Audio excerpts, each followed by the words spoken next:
आज के इस राष्ट्रीय सम्मेलन में मैं सबसे पहले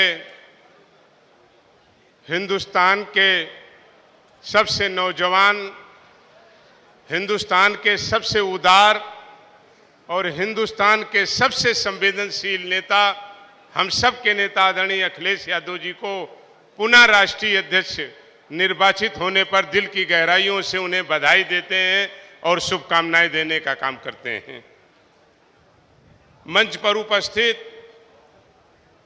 परम आदरणीय समाजवादी पार्टी के प्रमुख महासचिव, हम सब के नेता और समाजवादी ज्ञान जिनसे हम सब सीखने का काम करते हैं, परम आदरणीय प्रोफेसर राम गोपाल जी, पार्टी के राष्ट्रीय उपाध्यक्ष आदरणीय किरणमय नंदा जी, मंच पर बैठे हुए सभी सम्मानित वरिष्ठ नेतागण, मंचस्थ सभी माननीय विधानसभा और विधान परिषद के सदस्यगण, माननीय लोकसभा और राज्यसभा के माननीय सदस्यगण, आज हम सब चर्चा कर रहे हैं पार्टी के राजनीतिक एवं आर्थिक प्रस्ताव पर।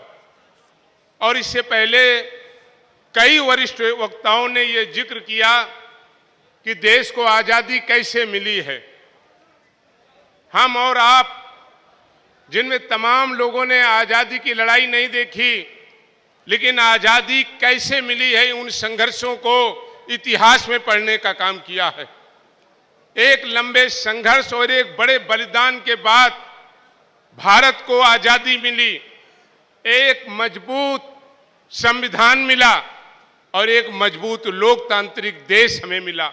एक ऐसा लोकतंत्र हमें मिला जहां अपने अभिव्यक्ति की आज़ादी मिली, अपनी न्याय की बात को कहने की आज़ादी मिली, और ये कल्पना की गई भारत के संविधान में कि समाज के अंतिम व्यक्ति को जब तक न्याय नहीं मिल जाएगा, उसके अधिकार नहीं मिल जाएंगे, तब तक भारत पूर्ण नहीं होगा। लेकिन साथियों, हम और आप जानते हैं कुछ दिनों से देश में कुछ ऐसे लोगों की सरकारें लगातार बनती चली गईं जिनका कि न आजादी से कोई मतलब है, न इस भारत के लोकतंत्र से कोई मतलब है। जिस तरीके से लगातार वो लोकतंत्र को खत्म करते जा रहे हैं, भारत के जो संवैधानिक ढांचे हैं उन पर कहीं ना कहीं अपरोक्ष रूप से कब्जा करते जा रहे हैं, ये कहीं ना कहीं देश के लिए और समाजवादियों के लिए सबसे बड़ी चिंता का विषय है। और जब हम समाजवादी और राजनीतिक प्रस्ताव पर चर्चा कर रहे थे तो हम कैसे भूल सकते हैं कि देश की सबसे बड़ी आबादी आज किसान की है। 62.6% लोग आज कहीं ना कहीं कृषि पर आधारित हैं। हम कैसे बात न करें कि देश का अन्नदाता आज कितने संकट के दिनों में अपने दिन गुजार रहा है, जहां आज एक तरफ उसे उसके उत्पादन का मूल्य नहीं मिल पा रहा है, वहीं दूसरी तरफ अगर हम आज देखें तो उत्तर प्रदेश की एग्रीकल्चर ग्रोथ लगातार बढ़ती जा रही है। हम तो बधाई देंगे अपने नेता आदरणीय अखिलेश यादव जी को कि आपके मुख्यमंत्री काल में यही उत्तर प्रदेश की एग्रीकल्चर ग्रोथ 2.8 से बढ़कर के 3.9 हुई थी। आज दुख से कहना चाहते हैं कि कृषि दर भारतीय जनता पार्टी की सरकार में गिर गई, 3.6% उत्तर प्रदेश की कृषि दर रह गई। आज जब किसान को उसके उत्पादन का मूल्य नहीं मिल पा रहा है, महंगी खाद, महंगा बीज, और अगर उससे भी अगर थोड़ी सी फसल हो गई तो ये छुट्टा जानवर आज किसानों को जीने नहीं दे रहे हैं। उत्तर प्रदेश की सरकार नए आंकड़े देती है। जब हम बेरोजगारी पर बात करते हैं तो बेरोजगारी पर उत्तर प्रदेश की विधानसभा में कौन से झूठे आंकड़े लाने का काम किया। आप जानते हैं नौजवान साथियों, 17 से 22 और 22 के बाद जो ये सरकार बनी है, 76 भर्तियां उनमें पेपर लीक हुए हैं या माननीय उच्च न्यायालय में आज वो लंबित पड़ी है। ये सरकार बतावे किसको रोजगार देने का काम किया है। अरे शर्म करो सरकार के लोगों, तुमने विधानसभा के एक आंकड़े में मनरेगा में मजदूरी देने वाले लोगों को भी रोजगार की संख्या में जोड़कर बताने का काम किया। डॉक्टर लोहिया कहा करते थे रोजगार दैनिक मजदूरी में नहीं जोड़ा जा सकता। रोजगार वो है जिसे एक स्थायी नौकरी दी जाए। लेकिन आज उत्तर प्रदेश की सरकार जिस तरीके से बेरहमी से नौजवानों के साथ अत्याचार कर रही है, इसको हमको आपको कहीं ना कहीं सोचना पड़ेगा।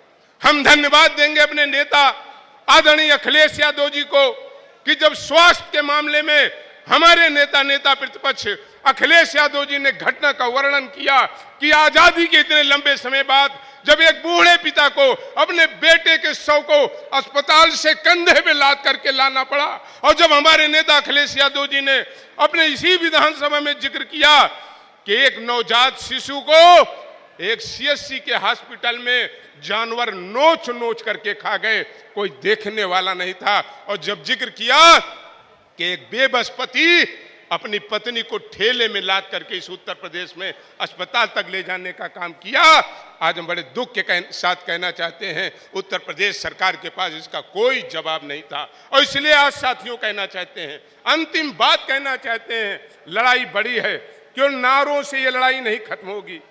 हम सबको संकल्प लेना होगा, गांव में जाना होगा, गांव में उन लोगों तक जाना पड़ेगा जो हमसे जुड़े नहीं हैं। केवल समाजवादी पार्टी के कार्यालय के चक्कर से हम आगे नहीं बढ़ सकते हैं, हमें गांव में जाना पड़ेगा। हमारी जनता और हमारी ताकत गांव में है। अगर हम गांव में चले जाएंगे और ये संकल्प ले लेंगे कि मेरा बूथ मेरा सम्मान, अगर हर कार्यकर्ता ये जान लेगा और ये मन बना लेगा कि मेरी पहचान और मेरा सम्मान मेरी बूथ से होगा, और बूथ को अगर अपने सम्मान से जोड़ लिया तो हम कह सकते हैं कि सपने देखना हमारा भी अधिकार है। हम सपने देखेंगे, और यही समाजवादी पार्टी है जिसने एक बड़ी संख्या में लोकसभा में सांसद देने का काम किया था। और आदरणीय नेताजी, आदरणीय सलीम शेरवानी जी, स्वर्गीय वेणी प्रसाद वर्मा जी, स्वर्गीय जनेश्वर मिश्रा जी जैसे लोग देश की बड़ी लोकसभा में जहां गए ही थे वहीं मंत्रिमंडल में शामिल हुए थे। ये हिंदुस्तान जानता है कि माननीय नेताजी भारत के प्रधानमंत्री बनते बनते रह गए थे।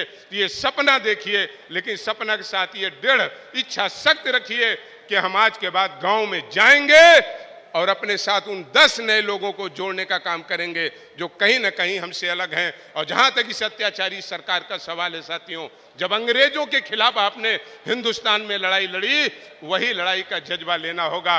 और चंद्रशेखर आजाद जी की एक पंक्ति को मैं कहते हुए अपनी बात समाप्त करता हूं कि वो देखो पास खड़ी मंजिल इंगित कर हमें बुलाती है, साहस से बढ़ने वालों के माथे पर तिलक लगाती है। जय समाजवाद, जय अखिलेश।